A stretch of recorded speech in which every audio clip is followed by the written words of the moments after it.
နှစ်ပတ်လုံးချစ်ခဲ့ရတဲ့ခင်မွန်းနဲ့ကွာရှင်းပြီးတဲ့နောက်အဲ့ဒီနေ့ညနေမှာပဲမိန်းကလေးဟာအိမ်ပြန်ပြီးဖခင်ဖြစ်သူကိုသတင်းစကားပြောခဲ့ပါတယ်ဒါပေမဲ့ဖခင်ဖြစ်သူကနှစ်သိမ့်ပေးမဲ့အစားသူမောက်ကိုအတုံးမကျတဲ့ကောင်မလေးလို့အော်ဟစ်ဆဲဆိုခဲ့ပါတယ်ဒါဟာသဘောတူညီချက်အရလက်ထပ်ထားတာဖြစ်ပြီးခင်မွန်းဖြစ်သူကသူမောက်ကိုဘယ်တော့မှချစ်လာမှာမဟုတ်ဘူးလို့ရှင်းပြခဲ့ပေမဲ့ဖခင်ဖြစ်သူကတော့သူမင်းကိုချစ်လာအောင်မလုပ်နိုင်ဘူးလားဆိုပြီးအပြစ်တင်ခဲ့ပါတယ်ခင်မွန်းဖြစ်သူရဲ့မိသားစုဟာထိပ်တန်းစီးပွားရေးလုပ်ငန်းစုကြီးကိုပိုင်ဆိုင်ထားတာကြောင့်အခုလိုကွာရှင်းလိုက်တာဟာသူတို့မိသားစုအတွက်အခွင့်အရေးကြီးဆုံးရှုံးသွားတာလို့ဖခင်ဖြစ်သူကယူဆနေတာပါအဲ့ဒီနောက်ခင်မွန်းဖြစ်သူကကွာရှင်းကအဖြစ်ပတ်စံဘယ်လောက်ပေးလိုက်လဲလို့မေးတဲ့အခါသူမောက်ကဘာမှမယူခဲ့ဘူးလို့ပြန်ပြောပါတယ်သူကျမအပေါ်ဘာမှအကျွေးမတင်ပါဘူးလို့ရှင်းပြတာကြောင့်ဖခင်ဖြစ်သူကပိုပြီးဒေါသထွက်ဆဲဆိုပါတော့တယ်သူမရဲ့ညီမဖြစ်သူကလည်း3နှစ်တောင်အတူနေပြီးဘာမှမရခဲ့ဘူးလားသူ့ကျမ်းမာရေးမှာတခုခုချိုးယွင်းနေလို့လားဆိုပြီးလောင်ပြောင်းတယ်လို့မေးခဲ့ပါတယ်မိန်းကလေးကတော့သူမရဲ့ခင်မွန်းဟာလူကောင်းတစ်ယောက်ဖြစ်ပြီးသူမကိုအမြဲတမ်းလေးစားခဲ့တာကြောင့်ပါလို့ကာကွယ်ပြောဆိုခဲ့ပါတယ်ညီမဖြစ်သူကတော့နေအိမ်ပေါ်ကတော့နှင်ချခံလိုက်ရတာကိုသူ့ဘက်ကဘာလို့ကာကွယ်ပေးနေတာလဲလို့ပြန်အော်ခဲ့ပါတယ်သူမရဲ့မိခင်ဖြစ်သူကလည်းကူညီပေးမဲ့အစားနောင်ကလည်းငါတို့ကိုပဲဆက်ပြီးလှုပ်ကြွေးပြုစုပေါ်လို့စိတ်ပြက်လက်ပြက်ပြောခဲ့ပါတယ်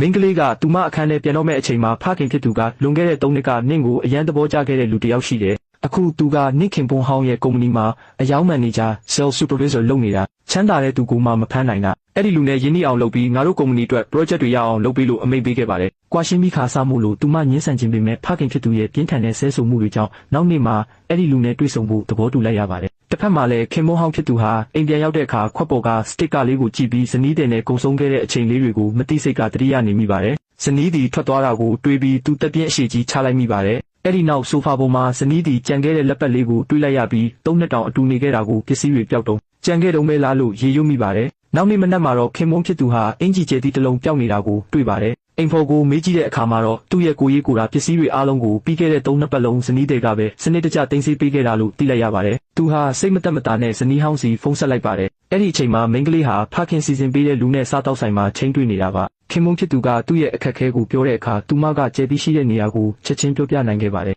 ဖုန်းချလိုက်ပြီးနောက်သူမနဲ့ချိန်တွေ့နေတဲ့လူကဘသူနဲ့စကားပြောနေတာလဲလို့မေးတဲ့အခါသူမကတငယ်ချင်းမှလို့ကြောက်ကြောက်လန့်လန့်နဲ့ဖြေခဲ့ပါတယ်အဲ့ဒီလူကတော့လွန်ခဲ့တဲ့3နှစ်ကမင်းကိုငါတကယ်သဘောကျခဲ့တာဒါပေမဲ့မင်းကတခြားလူနောက်လိုက်သွားခဲ့တယ်လို့ပြောပြီးသူမကိုအထင်မြင်သေးတဲ့အကြည့်တွေနဲ့ကြည့်နေပါတော့တယ်